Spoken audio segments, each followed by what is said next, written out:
kitchen with Jill Zabel. Jill, what are you going to make for us today? I'm going to make our Italian fig cookies that my family has done. It's been a tradition, and my dad did that with us as children, and we've all learned how to do it, and my sisters and I still do it. Oh wow, so it's been carried down for several years. Okay, well, let's get started. Okay, first we're going to take the figs and the raisins and we're going to grind them together, and we're going to put them in this saucepan on the stove to simmer. Okay, now how much of each? Okay, actually this is just about a pound of figs. It's usually in a string, but this time of year you really can't find that. Okay. Because usually you do this around the holidays, so just going to put that in the grinder. So you can find these in any grocery store? pretty much? Well, usually you can find it around the produce area, the figs. Now, if someone doesn't have a grinder like this, is there another way that they can Yes, do this? actually we used to have to do this with a hand grinder. But you can get like an electric grinder, and I would say probably a food processor. I never actually tried a food processor, but I believe that would probably do it. Well, that's pretty much a staple in most homes, so. Well, it makes it a lot easier when you have an electric grinder. You really get a workout with this, don't you? I know. Okay, so now you just grinded. I just grinded the figs and the raisins together, and I'm going to add some water. And that's the consistency, or if you put it in a food processor, now it's going to be a little finer than that, but it would still work, right? I think so, as long as it grinds it up. Okay. So we're just going to put this on the stove, and we're going to add 1.5 cups of water.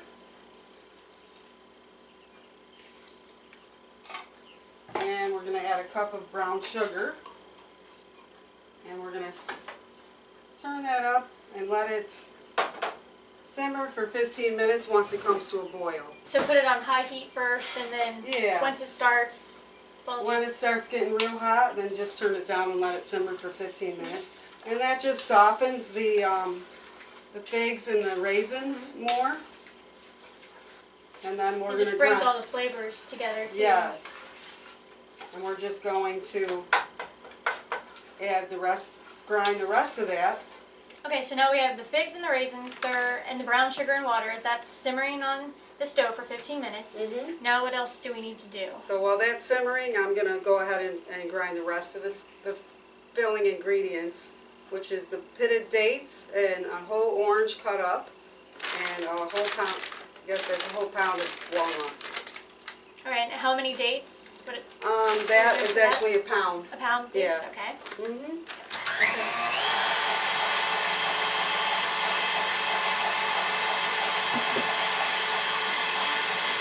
So now you do the oranges with the peel. Oh yeah, the whole orange. The whole orange. Seedless. The seedless navel orange.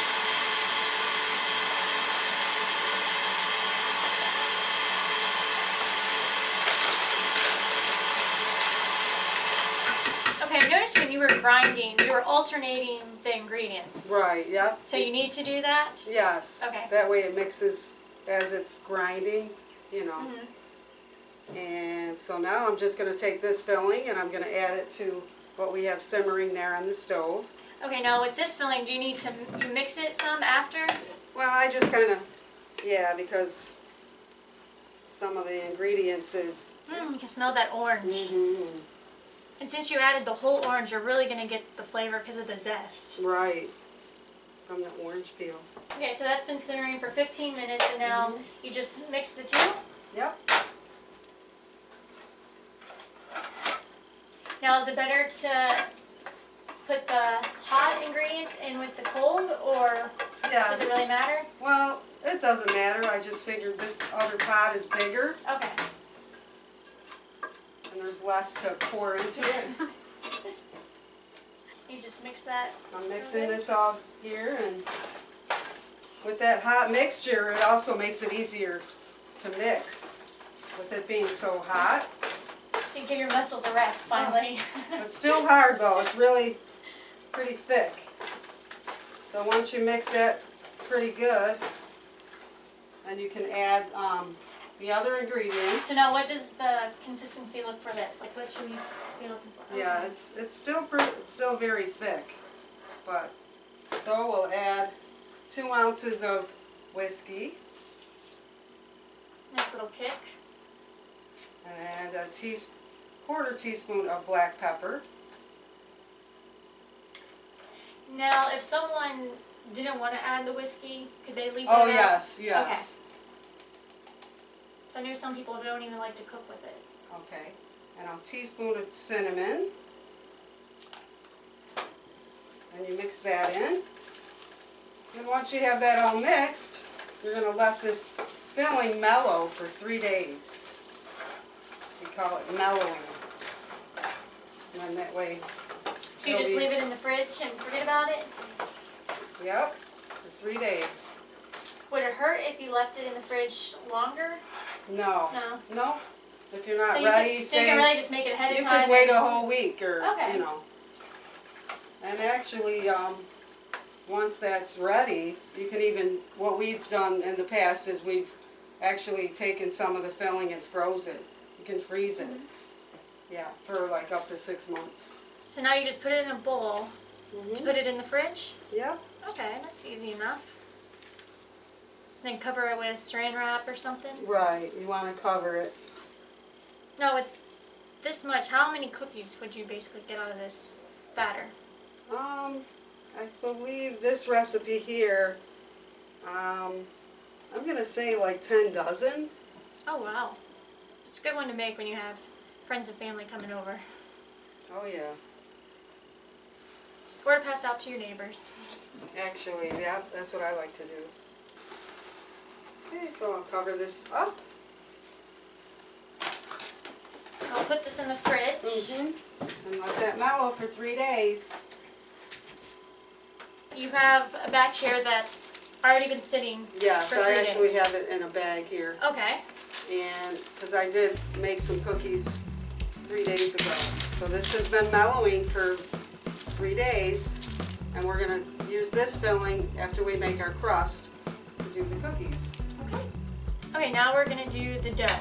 Right. Correct? I've already, Now what do we have here for the dough? okay, I've already measured everything out.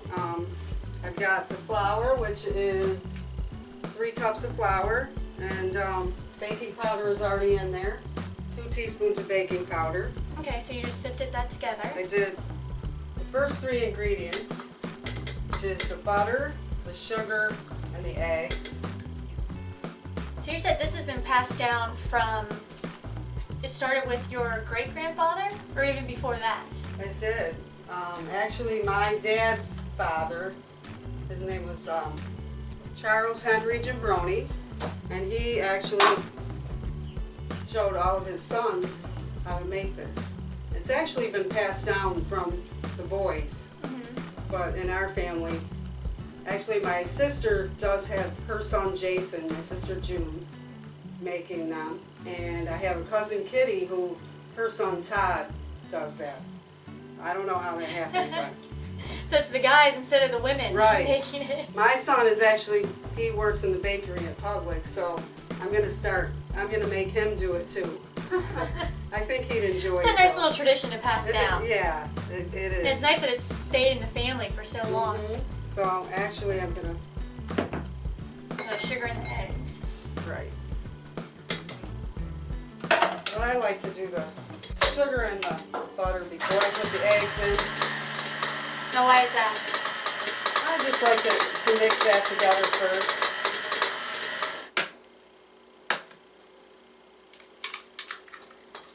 Now was it your father that taught you how to make this? Yes. My mom did it too, but my dad actually was the one that liked to bake. And you'd always make this around the holidays? We always did it around the holidays. So you just mix that until it's blended. And you can add your other ingredients.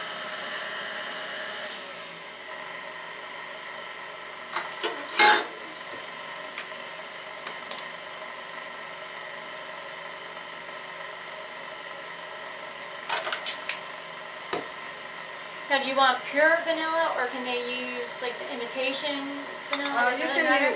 You can use imitation. I like to use pure, only because I believe that if you're gonna go all out. But you could get the vanilla bean. Yeah. I only use the best. Really can't put it all in at once. You have to like do a little bit at a time. Just so it mixes evenly. Yeah. So when you make this, does it just kind of bring you back home as a child in the kitchen, making it with your father? Yes. It's a nice memory. They're actually called cuccidatis. Cuccidatis. Yes. Now, what does that mean in English? It's a Sicilian fig cookie. Okay. So that's the Italian word. Now, did you speak Italian in your household growing up? No, we didn't. Okay, so now once this is mixed, what do we do? Well, we have to roll this dough out, and I'll show you. Not a very big amount compared to what we used to make. So now you're going to sprinkle some flour so it doesn't stick. Yep. You don't want it sticking. And now people can use like a baking mat if they have one, too. Sure. Yeah, actually, people do like to do that. I don't have a problem. Well, this gives you more space. Yeah. I don't have a problem. It's to roll it out on the counter. It's actually very moist right now. So I like to put a little bit on each side before it's kind of needs a little bit more flour to it. So I'm going to knead it. Get it a little more pliable. Some people like to chill it, so it's a little stiffer, but I don't Just do wrap that. it up in saran wrap and put it in the fridge. If you want to make it ahead, you can do that as well. So you could actually have all the prep work done. Do all the steps and keep it in the fridge and then just rock and roll one day.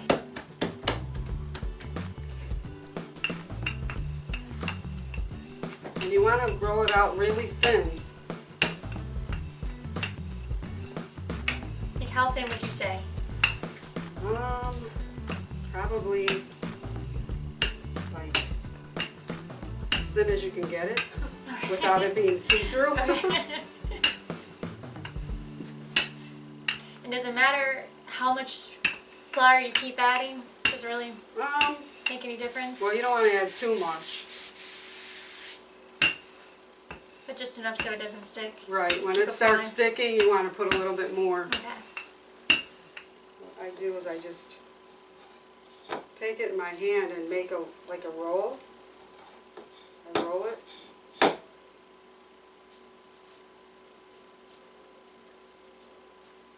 Very messy too. Well, if you're not getting messy in the kitchen, then something's wrong. Yeah, really. It always tastes better if you're getting really messy.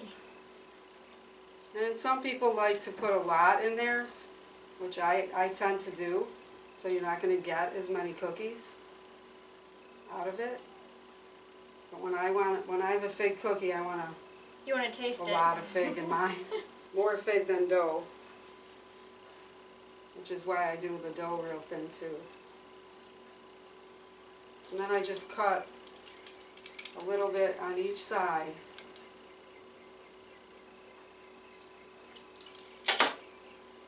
And I actually use this to get underneath it a little. So as I'm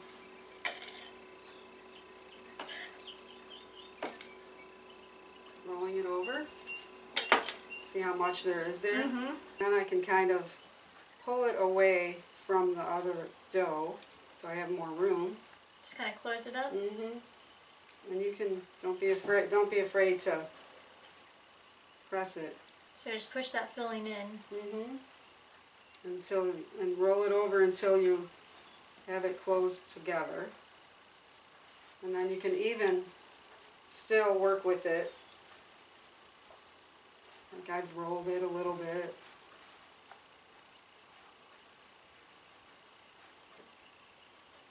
Okay, once you do that, then I cut it, and I like to cut mine on a diagonal. And I like to make them fairly small. Small, but you're still getting quite a bit of the filling. See how there's so much filling and very little dough? And the dough is going to rise a little bit. Okay, so now we're just going to place them on the cookie sheet. Now, do you put anything on? You don't need to leave that much room in between them. Okay, and do you put anything on the cookie sheet? If you don't have good cookie sheets, then I would probably use parchment paper. I don't grease them. Now, if you grease it, is that going to affect it at all, the taste, do you think? It may burn a little bit. Okay. I don't think you need to. So we just bake these at 375 for about 10 to 12 minutes. Okay. So now they've been cooking for 13? About 12 minutes. 12 minutes, okay. And you can tell that they're done because they will be brown. So if you flip one of these over, you can see how they're brown on the bottom, because they won't really get real brown on top. So you just let them cool. I would let them cool for a good 20 minutes, maybe longer. So now we're going to frost these. And the frosting that I have here is just a basic frosting that I made with the powdered sugar and butter and usually milk. But instead of using milk, I use orange juice. So it gives it a really nice orange flavor. And so it really complements the cookie, since you already have the whole orange and then you added orange juice to the dough and then the zest. It does complement the cookie a lot. Because there's orange flavor in the dough and the fig filling. And now you could probably put like sprinkles or something I actually have on these for the different seasons. Yeah, I have some pink and some blue and yellow. Now this is a fun thing to do with kids. Yeah. So kids will be able to do. And you do have to do that while they're still wet. And then I just let them cool like that. And if you really wanted to, you could use any kind of frosting. You know, you could go buy frosting in the store. Okay, now these look absolutely delicious and beautiful, like almost like little Easter eggs, little treats. So I'm ready to give it a taste. Are you? Oh yeah. Okay, let's try one.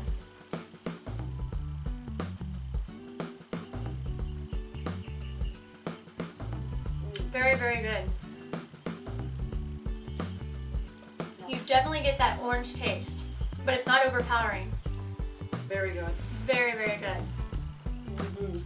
Well, Jill, thank you very much for inviting us into your kitchen and teaching us how to make, what was the name for the Sicilian? Cucciadatis. Cucciadatis. Thank you very much. It was a pleasure. And thank you. This is In the Kitchen with Jill Zabel for Okeechobee, the magazine.